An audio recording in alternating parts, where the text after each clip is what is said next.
ये मेरा बहुत बड़ा सौभाग्य है कि मुझे आज गुरु महाराज के सत्संग के लिए मुझे मौका मिला और मैं इसके लिए बहुत बहुत आभारी हूँ।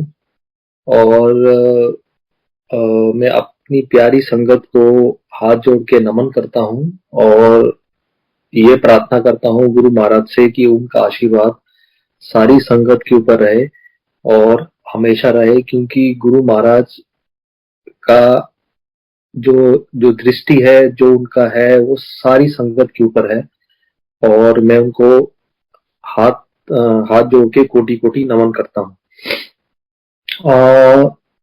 मैं अपनी जो खूबसूरत जो मेरी गुरु महाराज के साथ जो मेरी जर्नी है, वो मुझे सौभाग्य मिला गुरु महाराज से पहली बार मिलने का 1996 में, 1996 में। मुझे अभी तक याद है वो सितंबर का महीना था। उस टाइम मैं मुंबई के अंदर अपनी इंटर्नशिप कर रहा था। तो मैं उस टाइम मेरे फादर चंडी मंदिर जो कि पंचकुला में है, वहाँ पे कमांड हॉस्पिटल में पोस्टेड थे। तो मैं ऐसी हफ्ते की छुट्टियों पे आया था। तो मेरे फादर ने कहा कि ऐसे एक महान पुरुष हैं, मैं उनके पास जा रहा हूँ, तो अगर आप चलो तो आप ही आशीर्वाद ले लो। मैंने ठीक है जी, बिल्कुल मैं भी चलूंगा, बिल्कुल आशीर्वाद लूंगा।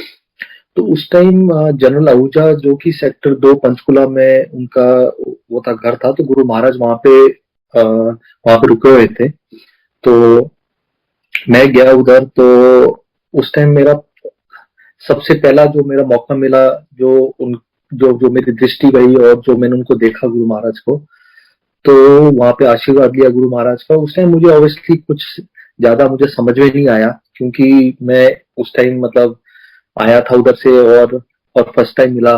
तो बस उनका आशीर्वाद लेके मैं आ गया घर वापस।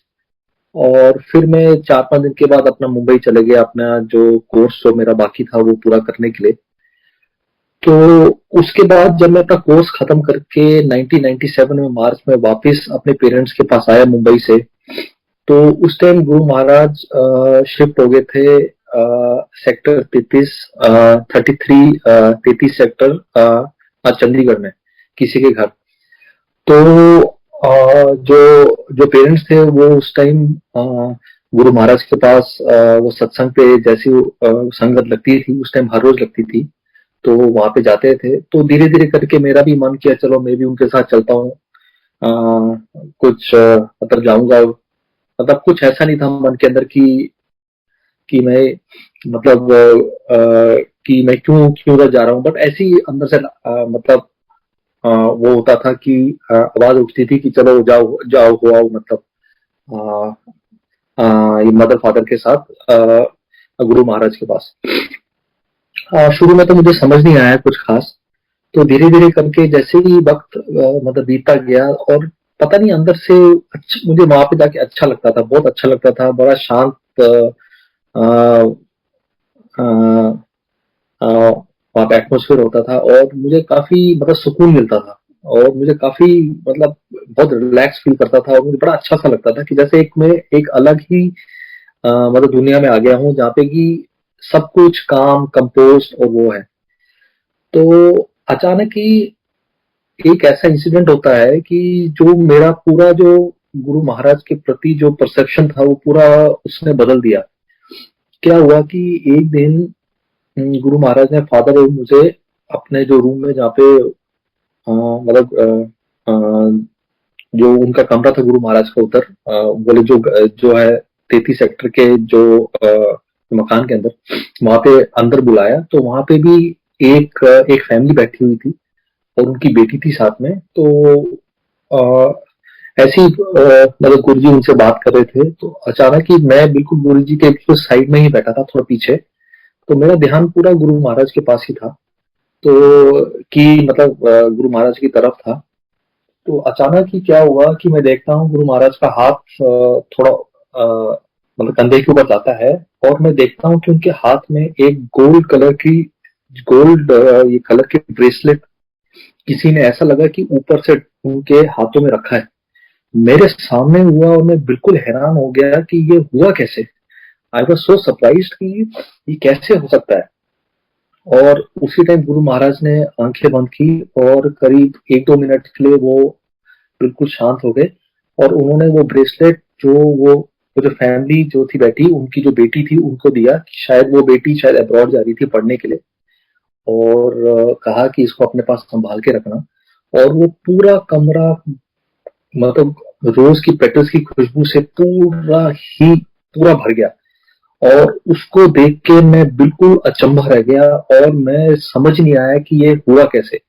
तब मुझे समझ में थोड़ी देर बाद ये लगा कि ये गुरु महाराज इस ये धरती से नहीं है।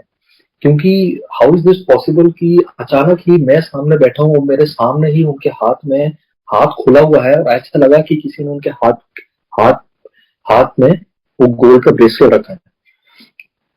तो ऐसे ही धीरे धीरे फिर मेरा और मतलब विश्वास मतलब पूरा अटूट उनकी तरफ होने लग पड़ा, और ऐसे ही मैं हर रोज आने लग पड़ा गुरु महाराज के पास। ऐसा ही ये समय बीतता गया, और इसी बीच में मैंने एक छोटी सी जॉब ले ली थी वहां पे। एक कॉलेज था, BRS शेड्यूल कॉलेज है, जो कि इधर ही पड़ता है, चंडी मंदिर से थोड़ा सा दूर। तो इसी बीच में वहां पे मुझे पता चला कि कुछ जॉब्स निकली हैं हरियाणा गवर्नमेंट के अंदर। तो मैंने फिर ऐसी मैंने मैंने उनसे डिस्कस किया फादर से कि मैं क्या करूं। उन्होंने बोला कि चलो अप्लाई कर दो, देखते हैं। फिर एक दिन शाम को फादर ने जाके गुरु महाराज को फॉर्म दिखाया और कहा कि ऐसे से है, जॉब निकली है, तो ये अप्लाई करा बेटा तो करे। गुरु महाराज ने बोला बिल्कुल करो, और उसकी जॉब लग जाएगी। ये बात है फरवरी की बात है 1998 की। और मुझे अभी तक याद है जुलाई के ये जो महीने के अंदर इंटरव्यू था, और अचानक ऐसा समीकरण बना कि ऑब्वियसली हम मतलब ये डिफेंस बैकग्राउंड से थे, तो कोई अप्रोच वगैरह जैसे कोई नहीं थी। तो आपको पता स्टेट के अंदर जॉब लेना इतना आसान नहीं होता। तो समीकरण ऐसे बने कि उस टाइम जो DGP हरियाणा के थे, तो उनके जो फादर वो भी एक डिफेंस पर्सनल थे, तो उनकी तबीयत काफी खराब रही थी और PGI में एडमिट थे, तो वो ठीक नहीं हो रहे थे। तो इसी बीच में उन्होंने उनको शिफ्ट करा के कमान हॉस्पिटल में शिफ्ट कराया, और वो फादर के अंदर ही ट्रीटमेंट में थे। तो धीरे धीरे ओवर पीरियड ऑफ टाइम महीने में वो रिकवर करके उनके फादर, और उनको डिस्चार्ज मिल गया। तो ही वॉज वेरी हैप्पी जो थे वहां के उस टाइम जो DGP।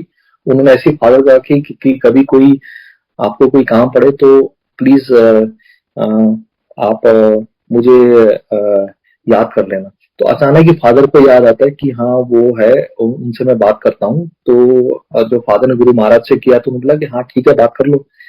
तो जुलाई के मुझे अभी तक याद है कि इंटरव्यू थी मेरी, और मेरी इंटरव्यू कुछ अच्छी नहीं गई, और शाम को फोन आ गया कि आपके बेटे का सिलेक्शन हो गया, जबकि रिजल्ट अक्टूबर में निकलना था।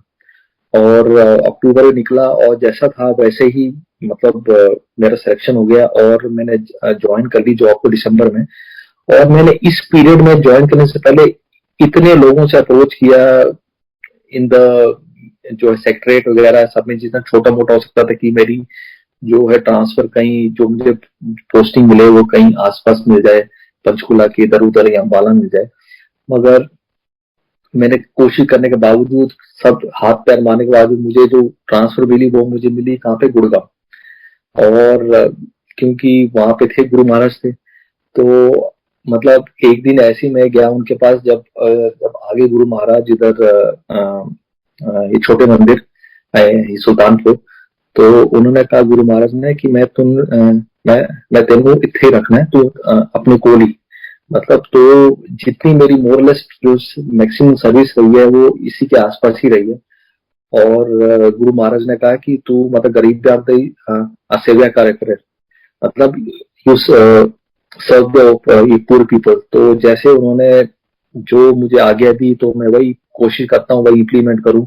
जहां जहां पोस्ट रहता हूँ रूरल एरिया में, कोशिश करता हूँ कि मैं जितना अपनी तरफ से हो सके, जो भी मेरे पास गरीब पेशेंट्स आते हैं उनकी मैं पूरी अपनी तरफ से जितनी हो सकता मदद करूँ। हमेशा ध्यान रहता है गुरु महाराज का, जो उन्होंने मुझे हुक्म दिया। तो ये एक जो छोटी सी जर्नी जो मैंने आपको बताया कि कैसे मैं कि मेरा गुरु महाराज के साथ मिलना हुआ, और उनके प्रति जो विश्वास और अटूट विश्वास मैं कहूँ जो हुआ। इसी बीच में मैं आपको फिर से पीछे जैसे ही जब वहाँ पे थे ये चंडीगढ़ में, चंडी मंदिर में, तो मेरे फादर वहाँ पे जो कमांड हॉस्पिटल में पोस्टेड है एज अ सीनियर एडवाइजर। तो गुरु महाराज बीच बीच में उनके पास ऑफिस में अचानक ही आ जाते थे। तो एक दिन ऐसा हुआ तो उन्होंने कहा कि डॉक्टर साहब की मेरा ना टेस्ट करा दो। तो फिर जो फादर ने अपने जो लेबोरेटरी होती है जो हॉस्पिटल की, उधर जो लैब टेक्नीशियन उसको बुलाया कि सैंपल लेने के लिए, कि आके सैंपल ले लो गुरु महाराज का। तो उन्होंने सैंपल लिया, उन्होंने बोला कि जो ब्लड शुगर वगैरह कर लो और सब जो छोटे रूटीन टेस्ट हैं वो भी हो जाए। तो करीब आधा पौना घंटा हो गया, काफी टाइम हो गया, वो लैब टेक्नीशियन नीचे नहीं आया अपना रिपोर्ट लेके। तो फादर ने एक दो बार कहा कि उसको बोलो कि ये रिपोर्ट आ जाए। तो करीब 1 घंटे बाद वो नीचे आता है और बिल्कुल ही एकदम टेंस्ड अप, उसका चेहरे की हवाई उड़ी हुई, वो जो लैब टेक्नीशियन की। वो बोलता है कि मेरे फादर ने पूछा कि क्या हुआ। वो कहते कि मैं कितनी बार टेस्ट कर रहा हूँ तो जो ब्लड शुगर कभी 20 आती है, कभी 40 आती है, कभी 30 आती है। बोलते हैं ये कैसे हो सकता है, ह्यूमनली इम्पॉसिबल है कि कोई आदमी की इतनी कम ब्लड शुगर तो हो ही नहीं सकती। ये जिनका भी सैंपल है वो ये इंसान इस मतलब धरती के हो ही नहीं सकते। तो गुरु महाराज उधर ही बैठे थे, उन्होंने कहा कि तुझे की लग रहा है कि मैं टेस्ट कराने आया है, मैं तेनू ब्लेस करने लिए आया है। तो उन्होंने उसको उनको वो जो लैब टेक्नीशियन को मतलब ब्लेस किया। तो मतलब ये छोटी छोटी ऐसे इंसिडेंट्स हुए जो कि मतलब कि कैसे गुरु महाराज आ जाते थे, सारे पेशेंट्स को ब्लेस करके चले जाते थे। और वो एक आने का एक वो था कि हॉस्पिटल आ रहे, बट जो जो एक्चुअल गुरु महाराज का मकसद होता था कि वहां जितने भी एडमिट है पेशेंट्स हैं सबको मतलब ब्लेसिंग्स मिले उनकी। और ऐसे ही मतलब ये चलता रहा। और इसी इसी बीच में जब ये गुरु महाराज छोटे मंदिर आ गए, तो उस टाइम में जो मेरे फादर पोस्ट हो गए थे कैलकाटा में, तो ऑब्वियसली मैं इधर हरियाणा में मेरी जॉब लगी थी और मैं गुरुग्राम जो डिस्ट्रिक्ट में पोस्टेड था। तो वहां पे एक जगह है सोना के नाम से, वहां पे मैंने अपना रूम मतलब एक वो लिया हुआ था, वहां पे रहता था। वहीं से थोड़ा सा दूर करीब 15-20 किलोमीटर आगे मेरी जो प्राइमरी हेल्थ सेंटर जहाँ पे एक छोटा हॉस्पिटल था वहां पोस्टेड था मैं। तो मेरा भी बीच बीच में हालसा होती थी कि चलो मैं भी छोटे मंदिर हुआ हूँ, गुरु महाराज से मिला हूँ। ये बात मैं आपको बता रहा हूँ, जिक्र कर रहा हूँ 2000 2000 2001 की बात होगी या 2002 की बात होगी। तो उस टाइम रोड्स भी छोटी होती थी और ट्रांसपोर्टेशन भी कम होता था, और जो जो कनेक्टिविटी भी कम होती थी, बसें भी कम चलती थी। तो अचानक एक दिन मेरा बहुत मन हुआ कि चलो मैं जाके गुरु महाराज से छोटे मंदिर मिल के आऊं, उनका आशीर्वाद लेके आऊं, मिलके मतलब आशीर्वाद लेके आऊं गुरु महाराज का। तो बड़ी हिम्मत की मैंने वहां से मतलब दोपहर को निकला, मतलब बस ली और मतलब गुड़गांव पहुंचा। वहां से फिर मैंने बस ली जो कि वाया ये गुड़गांव मेहरौली रोड से ये दिल्ली जाती थी। तो वहां पे भी छोटी सी ये जो सिकंदरपुर है वहां पे छोटा सा पुल होता था, वहां पे मोस्टली जैम लगता था। अभी तो पूरा ये डबल रोड बन गई है, मेट्रो बन गई है। तो उस टाइम तो ये सब कुछ नहीं होता था। तो मैं थोड़ा जल्दी पहुंच गया 5 बजे के आसपास। तो गुरु महाराज का मंदिर खुलता था शाम को 7 बजे यहाँ छोटे मंदिर में। तो वहाँ पे एक जो है गिटोरनी है, एक छोटा सा गांव आता है, वहाँ पे ऑन द रोड एक छोटा सा एक ये टी स्टॉल सा होता था जहाँ पे समोसे वगैरह बनाते थे। मैं वहां पे रुक के अपना चाय पी, थोड़ा सा मैंने बोला कि थोड़ा सा यहाँ टाइम पास कर लूँ, ये जब तक कि ये 6:30-7 नहीं बजते तभी मैं जाऊंगा गुरु महाराज की तरफ। तो जैसे 6:30 हुए तो मैं वहां मंदिर छोटे मंदिर पहुंच गया, तो अंदर आ गया और चुपचाप करके पीछे जाके बैठ गया। संगत आती रही, गुरु महाराज का जो है शब्द चलते रहे, लंगर हुआ। तो गुरु महाराज सबको आज्ञा आज्ञा के लिए बुलाने लग पड़े। तो धीरे धीरे करके सब लोग इकट्ठा आने लग पड़े। और मन के अंदर तो हो ही रहा था कि रात इतनी हो गई है 10 उस टाइम ज्यादा। मैंने कहा चलो ठीक है गुरु महाराज के पास आया हूँ, ज्यादा कुछ हुआ तो यहीं से कहीं पे बाहर ही जाके बैठ जाऊंगा, सुबह उठ के चल जाऊंगा कहीं पे बाहर या किसी से लिफ्ट ले लूंगा कहीं तक। थोड़ा मुझे बिल्कुल आइडिया नहीं था कि कहाँ जाना, क्योंकि उस टाइम ना तो मैं किसी को जानता था ये गुड़गांव में, क्योंकि मैं जो रूम भी लिया था वो सोना था गुड़गांव से 25 किलोमीटर आगे था। तो इसी बीच में जब मैं आज्ञा लेने आया तो गुरु महाराज ने बोला, तू किस तरह आ गया? हिम्मत तो होती नहीं थी गुरु महाराज से कुछ आवाज निकले मुंह से। मैंने हाथ जोड़ के खड़ा हो गया।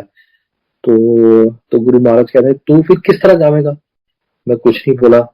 फिर मैं चुप होके खड़ा हो गया हाथ जोड़ के। तो उन्होंने जो जो है ये अर्जुन भैया है, अर्जुन सब्जवाल, उनसे कहा कि इन्नू इन्नू तुसी छोड़ के आओ।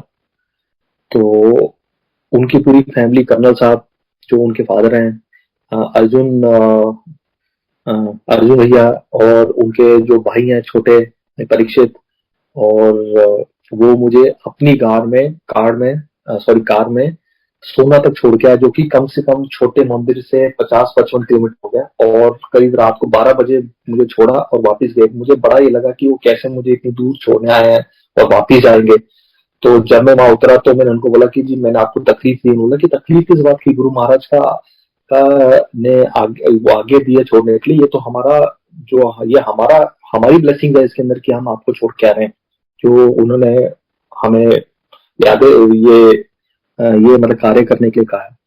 तो मैं जब पहुंचा रूम के अंदर तो मैंने बैठ के देखा, मैंने देखो गुरु महाराज में इतना छोटा सा आदमी, हम ना मतलब हमारा कुछ इतना है वजूद कि हम मतलब गुरु महाराज के आगे खड़े हो सके, मगर उनको इतना ध्यान है अपनी संगत का, अपने अपने जो है जो भक्तों का, कि उन्होंने देखो कैसे मुझे मतलब वापिस मतलब अपने वहां पे पहुंचाया।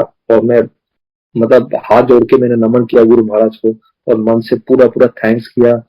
और इसी बीच में टाइम निकलता गया, महीना हो गया, तो अचानक फिर से मेरा अंदर मन के अंदर लालसा बढ़ी कि मैं फिर से एक बार गुरु महाराज का आशीर्वाद लेने जाऊं। तो फिर मैंने वही दोपहर को बस पकड़ी और फिर पहुंचते पहुंचते मैं वहां छोटे मंदिर पहुंच गया। तो वही अपना संगत लगी, संगत आती रही, आशीर्वाद लेती रही। पहले जैसे पहले होता था गुरु महाराज कड़ा का प्रसाद देते थे, वो हुआ, फिर लंगर हुआ, फिर शब्द चल रहे थे। तो इसी इसी बीच में टाइम होता रहा और संगत को आज्ञा मिलके गुरु जी बुला के भेजते रहे, आज्ञा देते रहे। वही मैं थोड़ा इधर कभी बैठूं कभी उधर छूटूं कि मैं कैसे करूं कैसे जाऊं। तो तो मैं भी उठ के खड़ा हो गया जब पूरी काफी संगत चल गई। तो फिर गुरु महाराज ने बोला, है तो फिर आ गया। मैं हाथ जोड़ के खड़ा हो गया गुरु महाराज के। मैंने मतलब हिम्मत ही नहीं कुछ बोलने की। तो उन्होंने ऐसे ही कहा कि वहां पे जो वो जो है बिरला जो है उनकी जो शायद पोती थी या नाती थी, उसका नाम बृंदा है। तो उसको कहा कि अपने जो ड्राइवर को कहो कि इसको छोड़ के आए वहां तक। तो मेरे मन में सोचा, मैंने कहा गुरु महाराज देखो कैसे हर एक संगत का इतना ख्याल रखते हैं कि ये जाएगा कैसे। और देखो, और वो मुझे उनकी गाड़ी के अंदर पूरा सोना तक छोड़ के आया, जो कि 50-55 किलोमीटर है। तो मैंने बड़ा थैंक्स किया मन से, मतलब ये गुरु महाराज को कि आपने मतलब इतना मतलब ध्यान दिया कि अपनी ये कि मैं कैसे जाऊंगा। तो मतलब कहने का मतलब है कि गुरु महाराज का हर संगत की इतनी फिक्र होती थी कि वो किस टाइम उसने जाना है, कैसे आया है, कब जाएगा। और मतलब आने का भी जो होता था छोटे मंदिर में, या जब भी हम चाहे हम इधर भी आते हैं, आज के वक्त भी जब आते हैं बड़े मंदिर, तो गुरु महाराज ही बुलाते हैं और अपने टाइम हमारा फिक्स होता है, हमने कब आना है और कब हमें आज्ञा मिलती है और कब हमें जाना है। तो इसी बीच में 1.5-2-3 महीने और निकल गए। अचानक फिर से मुझे एक बार फिर से आलसा हुई कि मैं जाके गुरु महाराज का आशीर्वाद लेके आऊं। तो वैसे ही मैंने बस पकड़ा वहां से, और तो दोपहर को फिर मैं पहुंच गया छोटे मंदिर। इस बार क्या हुआ कि सारी संगत चली गई, रात के करीब 11:30 बज गए और सिर्फ 3-4 संगत रह गई और मैं रह गया। तो मेरी हिम्मत ही नहीं हुई गुरु महाराज के पास आगे जाके आज्ञा लेने की। तो गुरु महाराज अपने आसन से उठे और थोड़ा अंदर ही वहां पे थोड़े से घूमने लग पड़े। तो अचानक उनकी जो दृष्टि मेरे ऊपर पड़ी। तो उन्होंने बोला, है तू इथे ही है, तू गया नहीं, तू किवें जाएगा? मैं फिर खड़ा हाथ हाथ जोड़ के खड़ा हो गया फिर से गुरु महाराज के। तो अचानक ही उनके मुंह से निकला, जा तेरा कल्याण होगा। मुझे समझ ही नहीं आया क्या कहा उन्होंने गुरु महाराज ने, कि उस टाइम इतनी बुद्धि नहीं होती थी। तो फिर गुरु महाराज ने कहा, इस तरह कर, तू इथे ही सो जा, ते सवेरे उठ के चाय का प्रसाद लेके मत्था टेक के तू फिर चल जाएगी। मैंने हाथ जोड़ा गुरु महाराज का, और मैंने वो मेरा सौभाग्य रहा कि मैं उस दिन गुरु महाराज के छोटे मंदिर में वहां पे सोया। और वो नींद जो मुझे आई, मुझे अभी तक याद है कि मेरी आंख बंद हुई और जैसी सुबह हुई आंख खुली। और वहां पे जो जो सेवादार थे उन्होंने मुझे चाय का प्रसाद दिया, मैंने चाय का प्रसाद दिया। गुरु महाराज का डोर बंद था बाहर से, मैंने जैसे गुरु महाराज का आज्ञा थी मत्था टेका और मैं सीधा वहां से निकल गया और बस पकड़ी और मैं वापिस आ गया। तो कहने का मतलब है कि इतना सुकून, इतना प्यार, इतनी मोहब्बत गुरु महाराज ने दी, अभी तक दे रहे हैं, सारी संगत को दे रहे हैं, और सारी संगत पे आशीर्वाद ऐसा ही बना रहे, ये मैं गुरु महाराज से प्रार्थना करता हूँ और सबको नमन करता हूँ। ऐसी ही जर्नी जो कि मैं कहता हूँ एक वंडरफुल और खूबसूरत जर्नी जो गुरु महाराज के साथ जो जो चलती गई। फिर मैंने अपना, वो कहते हैं ना कि मैंने सोचना छोड़ दिया कि क्या करना है। मैंने बोला गुरु महाराज जहां आप लेके जाओ, जहां आप ये जिंदगी हो जाएगी, जहां पे आपने लेके जाना आप जाओ, मैंने सोचना नहीं किसी चीज के बारे में। तो इसी जो इसी चीज के अंदर चक्कर के अंदर टाइम टाइम ऐसा ही निकलता गया। और इसी बीच में मेरे फादर की ट्रांसफर जो है जो कलकत्ता से लखनऊ होगी। और जब जब वो लखनऊ पोस्ट हुए तो उस टाइम गुरु महाराज ने उनको कहा कि ये जो तेरी ट्रांसफर है इसको तू चेंज करा ले, आपने चेंज करा लो। तो आपको पता है आर्मी के अंदर ट्रांसफर चेंज होती नहीं है ज्यादा। तो जो जो फादर ने भी मेरे ख्याल से कोशिश भी की होगी बट हुई नहीं। तो फिर उन्होंने वहां पे लखनऊ ज्वाइन कर लिया। और अचानक मेरे फादर की थोड़ी सी तबीयत खराब हुई और वो एडमिट हो गए। इसी बीच में उनका टेस्ट वगैरह हुए और वो वहां से मतलब ये रेफर हुए R&R, ये तो जो है ये जो दिल्ली कैंट में यहाँ पे डायग्नोज हुआ कि उनको लिम्फ नोड्स का कैंसर है और स्टेज 4 ग्रेड 2 का डायग्नोसिस है। तो गुरु महाराज ने पहली इंडिकेशन दे दी थी कि तू इतने मत आ, कि ये भी जो जगह तेरे लिए ठीक नहीं है, मगर जो होनी थी वो हुआ। तो मेरे फादर वहां पे जो R&R में 7 महीने एडमिट रहे, उनकी कीमोथेरेपी चली और गुरु महाराज का आशीर्वाद रहा कि सब ठीक ठाक रहा। और मैं आपको बताता हूँ कि जब कीमोथेरेपी का होता, जब डेज होते थे, जैसे कि कल अगर कीमोथेरेपी होनी है, उनका स्टार्ट होनी है साइकिल, तो मैं गुरु महाराज के पास मंदिर में जाता था और जब आज्ञा लेता था तो गुरु महाराज मुझे कहते थे कि जो फूलों का हाथ जो उनके पैरों में ये चढ़ाया होता था संगत ने, बोला इन्हें उठा ते ले जा और अ, जाके पिताजी नु ये जो फूलों की माला है इसको पानी में डाल के उनको इससे नहला और नहला के फिर आना।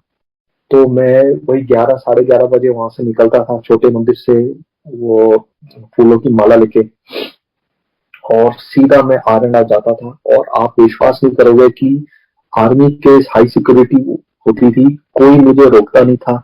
सीधा मैं, वो एडमिट थे जो ऑफिसर्स वार्ड के अंदर, तो वहां पे सीधा गार्ड भी होते थे, कोई मुझे रोकता नहीं था। मैं रात को 12 बजे उनके पास जाता था, फादर के पास, उनको वहां पे जो फूलों की माला को पानी में डाल के उनके ऊपर पूरा नहला के अच्छी तरह करके फिर मैं आता था। और अगले दिन जब कीमो होती थी और मैं उनके पास जाता था, फादर के पास हॉस्पिटल, जब उनकी उनकी कीमो चल रही होती थी, बड़े आराम से शांति से वो लेटे होते थे।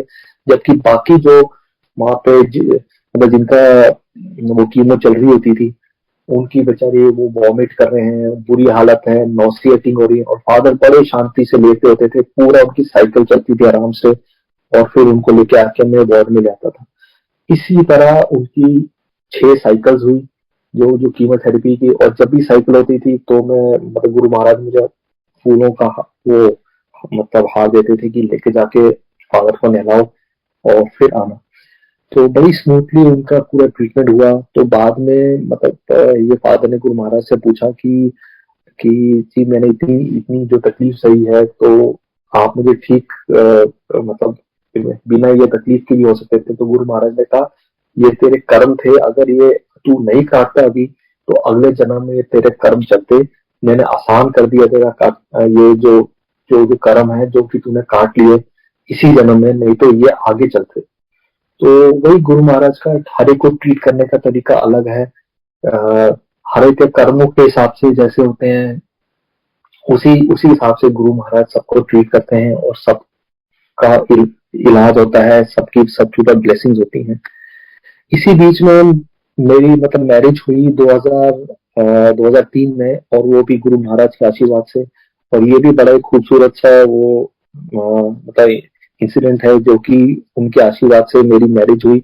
और और गुरु महाराज मेरी मतलब शादी में भी आए, और जहाँ पे गुरु महाराज का आसन बनाया था, जहाँ पे सारे जो जो भी शादी में आए थे उन्होंने उनका आशीर्वाद लिया था गुरु महाराज का, उसी पंडाल में मेरे और जो मेरी वाइफ के जो फेरे हुए थे। तो ये सब गुरु महाराज का आशीर्वाद है।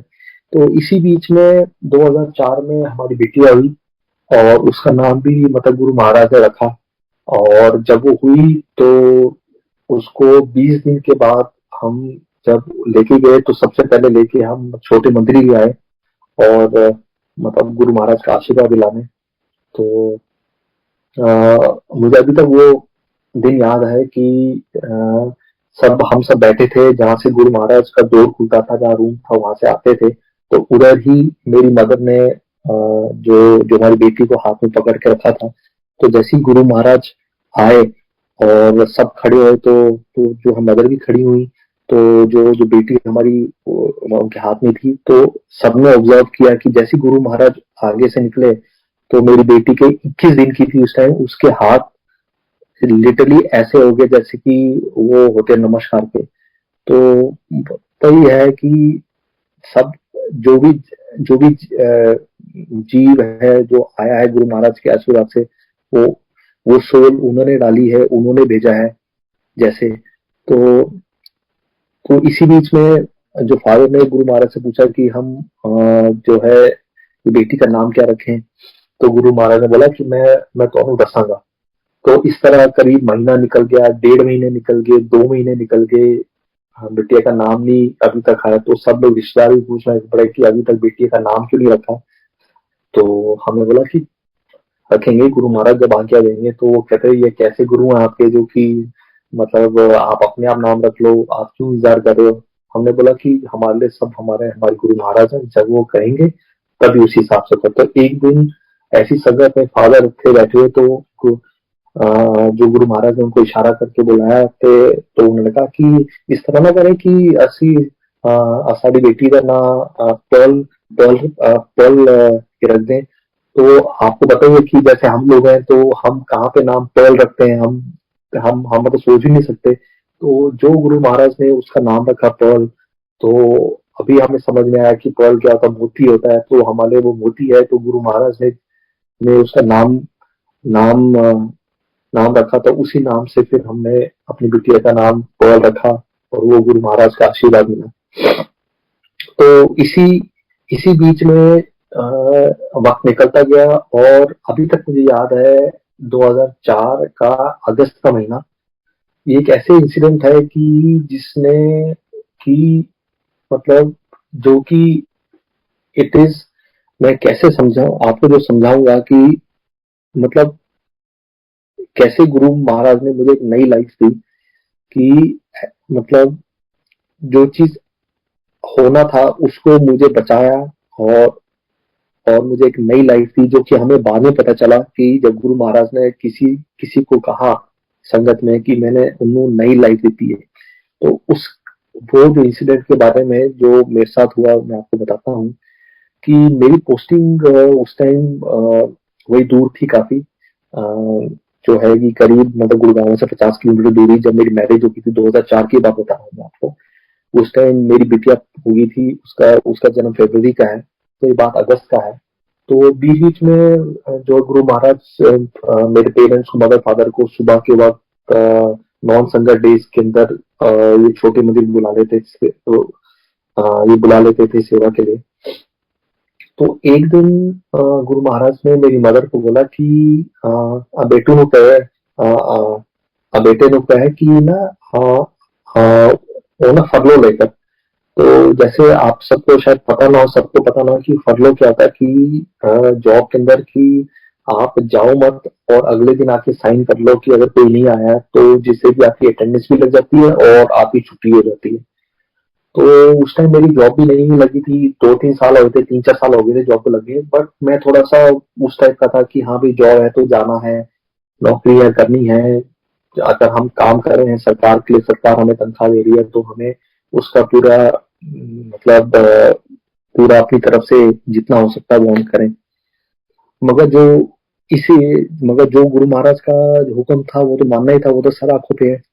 तो इसी बीच में मदर ने मुझे बताया कि मतलब गुरु महाराज ने ऐसा कहा है, तो मैंने बोला ठीक है मदर, माँ जैसे आपने कहा है कि मैं पूरा आगे का पालन करूंगा। बट अंदर से तो फिक्र होती थी। तो 2-3 दिन में अगर मैं मतलब जॉब के लिए नहीं जाता था, फिर अचानक ही अंदर होता था कि पीछे से कोई आ ना जाए, कोई आ गया तो मेरी कहीं इंक्वायरी ना हो जाए कि ये किधर है, विदाउट इंफॉर्मेशन नहीं है ड्यूटी पे। तो मैं ऐसे 2-3 दिन निकल जाते थे, फिर मैं काम पे चल जाता था, वहाँ अटेंडेंस लगा के सब ठीक ठाक करके फिर मैं वहाँ एप्लीकेशन दिया था कि मैं मैं कल परसों छुट्टी पे रहूंगा। और फिर मैं मतलब घर पे रहता था, फिर 2-3 दिन 3-4 दिन निकल जाते थे, फिर मैं चल जाता था, वो जो एप्लीकेशन को फाड़ के साइन कर देता था अटेंडेंस में कि कोई पीछे से नहीं आया। ऐसे टाइम निकलता गया, ऐसा महीना 1.5 महीना हो गया। तो उस टाइम बारिशों का सीजन था और ये अभी तक मुझे तारीख याद है, ये 25 अगस्त की बात है सन 2004। मैं निकला उस दिन सुबह, मतलब 4-5-6 दिन हो गए थे। मैं जैसे गुरु महाराज ने कहा था कि तू ये फरलो ले, तो मैं गया नहीं था काम पे, अपनी ड्यूटी पे। तो मुझे बड़ी फिक्र हो रही थी कि 5-6 दिन हो गए मैं गया नहीं, कोई कहीं कुछ पीछे से ना हो गया है, तो मैं आज हो आता हूँ। तो मैंने उस टाइम मैं स्कूटर पे उस टाइम पूरा गुड़गांव बन रहा था, अभी तक बना नहीं था, बहुत कंस्ट्रक्शन चल रही थी, सड़कें टूटी हुई थी। तो उस टाइम हम सेक्टर 56 के अंदर गुड़गांव में जलवायु टावर एक सोसाइटी है, वहां पे हम रहते थे। तो वहां से मैं स्कूटर से राजीव चौक जाता था, राजीव चौक में स्कूटर एक पार्किंग होती थी, वहां पे पार्क करके वहां से बस पकड़ के फिर मैं काम पे जाता था। तो उस दिन काफी बारिश थी और मुझे लगभग याद है वो सीजन की लास्ट बारिश थी और काफी मूसलाधार बारिश थी। तो मैंने रेनकोट पहन के अपना स्कूटर में मैंने स्टार्ट किया। सुबह ही बारिश स्टार्ट हो गई थी, तो मैं धीरे धीरे करके स्कूटर करके लेके वहां पे राजी चौक पहुंचा, वहां पे स्कूटर पार्क किया और बस पकड़ी और काम पे चले गया। इसी बीच में वो मेरे ख्याल से वो उस दिन मतलब नॉन नॉन संगत डे ही था। और एज मतलब एज जैसे पहले होता था कि जो पेरेंट्स भी वहां पे थे, गुरु महाराज के पास ही थे, वहां पे छोटी मंदिर में ही सेवा के लिए। तो करीब दोपहर को करीब मैं 2:30-3 बजे मैं वापिस आया राजी चौक, वहां से मैंने स्कूटर उठाया और मैं वापिस आने लग पड़ा। इसी बीच में आप देखो कैसा, जो मैं बता रहा हूँ कि इस यहाँ पे मैं आ रहा हूँ और उस तरफ छोटे मंदिर में पेरेंट्स बैठे हैं और गुरु महाराज के साथ उनकी बात हो रही है। तो आ, मैं मतलब ऑन द वे आ रहा था और बारिश खूब हो रही थी और एक क्रॉसिंग ऐसी आई कि जहाँ पे एक इनोवा, सॉरी हाँ, नहीं क्वालिस, उस टाइम टोयोटा क्वालिस होती थी। तो वो बैक कर रही थी, तो मैंने उसको हॉर्न दिया, उसने मुझ सुना। बहुत मूसलाधार बारिश हो रही थी, दिख भी नहीं रहा था। मैंने स्कूटर स्लो किया, उसने मुझे इशारा दिया कि आप निकलो और मैंने उसको देखते हुए एक्सीलेटर दबाया और मैं आगे की आगे निकला। इसी बीच में जो मेरी मदर ने कहा कि उस टाइम क्या हो रहा था कि गुरु महाराज ने मदर से पूछा कि बेटा किथे है। तो मदर ने कहा कि गुरुजी वो 5-6 दिन हो गए थे, वो गया नहीं था जॉब में, तो उसे फिक्र हो रही थी, तो वो थोड़ा रुक गया है, वो नौकरी पे। बोला मैं देखा हूँ सब ठीक ठाक है कि नहीं। तो गुरुजी मतलब से कहते हैं कि वक्त का पता नहीं होता। तो इसी बीच में मेरा वहां पे आगे से बापी बहन आती है जो बच्चों को छोड़ के आ रही थी, छोटे बच्चों को स्कूल से मतलब स्कूल से लेके मतलब घरों पे छोड़ने के लिए, जैसे छोटी वैन से लगाई होती वो थी। मेरा स्कूटर बैंग ऑन वो मारुति वैन के अंदर लगा और इतनी बुरी तरह लगा क्योंकि मैंने स्पीड पिकअप कर ली थी। मेरा आगे से पूरा स्कूटर पूरा टूट गया, मेरी हेलमेट टूट गई और मैं नीचे गिरा। इसी बीच में वो जो वैन वालों ने, 3-4 लोग थे, उन्होंने मुझे उठाया। वो वैन वाले ने, जो बच्चों वाली ने, उसने पूछा कहाँ रहता है, मैंने कहा जलवे टावर। उसने मुझे छोड़ा उधर, मेरे नाक से ब्लीडिंग हो रही थी मेरी, मुझे होश ही नहीं थी क्या हुआ। तो जैसे ही मैं घर पहुंचा तो मतलब वाइफ ने देखा तो उसे भी इतनी फिक्र हो गई, उसने इमीडिएटली मदर को फोन किया। तो जो कि गुरु महाराज के पास थे बैठे, उस टाइम गुरु महाराज ने कहा था कि मेरी मदर की मतलब वक्त का पता नहीं होता। तो इसी बीच में जब फोन किया तो मदर ने बोला कि गुरु जी ऐसे ऐसे बेटे का एक्सीडेंट हो गया। तो फिर मैं तो नहीं जाऊंगी, मैं तो इधर ही हूँ। तो इमीडिएटली जो फादर आए भाग के वहां से, छोटे मंदिर से इधर घर के, और मुझे लेके आर्मी हॉस्पिटल, कमान हॉस्पिटल लेके चले आरंडा। वहां पे मेरे पूरा फर्स्ट एड वगैरह हुई और मेरा मतलब नाक में चोट आई और मेरा सब ठीक था वैसा, अदरवाइज ऑल वाज ओके। थोड़ा स्टिचेस लगे थोड़े ये नोज के अंदर और थोड़ी लिप के अंदर। और फिर मतलब गुरु महाराज ने कहा था इसको मेरे फादर को कि इसको वहां पे जो भी फर्स्ट एड करा के यही छोटे मंदिर ले आना। तो मैं छोटे मंदिर आया, वहां पे मैंने गुरु महाराज जी का आशीर्वाद लिया और वहां पे लंगर कराया गुरु महाराज ने। और फिर हम आगे घर पे। ऐसे ही 3-4 महीने निकल के तो अचानक एक जो संगत ने हमें बताया कि गुरु महाराज ने उनको कहा है कि जो है कि डॉक्टर साहब के बेटे को मैंने नई जिंदगी दी है। और उधर उसका जो है ये जन्मदिन 25 अगस्त का है। तो अभी उस दिन के बाद मैं हर साल अपना जो है जन्मदिन मैं 25 अगस्त को मनाता हूँ, जो कि मुझे नई लाइफ दी गुरु महाराज ने। और वैसे मेरा बर्थ है 11 सितंबर का। तो मेरे साल के 2 मेरे बर्थडे होते हैं, मगर जो सबसे इम्पोर्टेंट बर्थडे होता है वो मेरा 25 अगस्त को होता है, जिस दिन मुझे गुरु महाराज ने मुझे नई जिंदगी दी। और मैं आपके सामने अभी होके खड़ा होके आपसे मैं सत्संग कर रहा हूँ। तो मेरा कहने का मतलब है कि ये कौन कर सकता है? ये एक एक मतलब भगवान ही कर सकते हैं। तो जो ये गुरु हैं हमारे, शिव हैं। और शिव, और ये लाइट, मुझे खुद कहते थे कि मैं लाइट से आया हूँ।